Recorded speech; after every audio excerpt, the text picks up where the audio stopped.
1947 সালের 15ই আগস্ট ভারত স্বাধীন হলেও আমাদের আজকের সুন্দর রাজ্য সিকিম কিন্তু তখন ভারতের মানচিত্রেই ছিল না। এটি ছিল সম্পূর্ণ একটি স্বাধীন দেশ। তাহলে কিভাবে 1975 সালের এক ঐতিহাসিক রাজনৈতিক পরিবর্তনের মাধ্যমে সিকিম ভারতের অন্তর্ভুক্ত হলো, জানতে ভিডিওটি শেষ পর্যন্ত দেখুন। চলুন শুরু করা যাক। স্বাধীনতার সময় সিকিম কেন ভারতের অংশ ছিল না?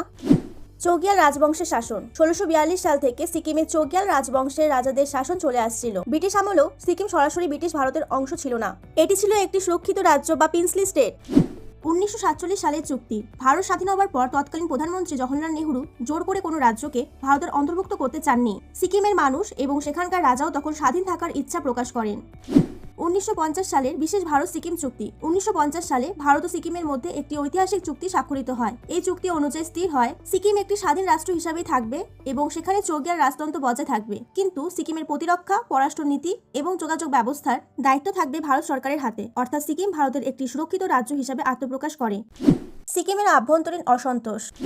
জনসংখ্যার ভারসাম্য ও বৈষম্য। সিকিমের মূল আদিবাসী ছিল লেপচা ও ভুটিয়া, যাদের প্রতিনিধি ছিলেন চৌগিয়াল। কিন্তু সময়ের সাথে সাথে সেখানে নেপালি বংশোদ্ভূত নাগরিকের সংখ্যা প্রায় 75% হয়ে যায়। এই সংখ্যাগরিষ্ঠ নেপালি জনগণের অভিযোগ ছিল যে চৌগিয়াল প্রশাসন তাদের সাথে বৈষম্য করছে এবং গণতন্ত্র প্রতিষ্ঠা করছে না। গণতান্ত্রিক আন্দোলন। 1960-এর দশকের শেষ ভাগ থেকে সিকিম ন্যাশনাল কংগ্রেসের নেতার নেতৃত্বে চৌগিয়ালের একনায়কতন্ত্রের বিরুদ্ধে তীব্র গণ আন্দোলন শুরু হয়। আন্দোলনকারীদের মূল দাবি ছিল রাজতন্ত্রের অবসান এবং পূর্ণ গণতন্ত্র প্রতিষ্ঠা। কিভাবে সিকিম ভারতের 22তম রাজ্য হলো?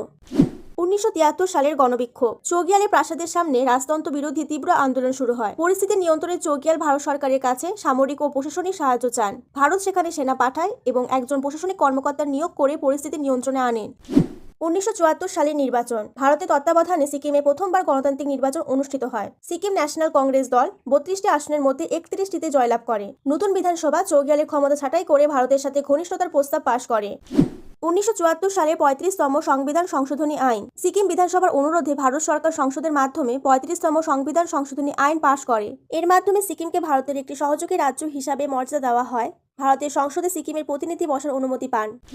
1975 সালের ঐতিহাসিক গণভোট। চৌগিয়াল যখন এই সহযোগী রাজ্যের মর্যাদা মেনে না নিয়ে আন্তর্জাতিক স্তরে যাওয়ার চেষ্টা করেন, তখন সিকিম বিধানসভা রাজতন্ত্র বাতিল ও ভারতের পূর্ণ রাজ্য হওয়ার প্রস্তাব পাশ করে। 14 এপ্রিল 1975 সালে সিকিমে একটি ঐতিহাসিক গণভোট অনুষ্ঠিত হয়। এতে 97.5% মানুষ রাজতন্ত্র বিলুপ্ত করে ভারতের সাথে সম্পূর্ণ যুক্ত হওয়ার পক্ষে ভোট দেন।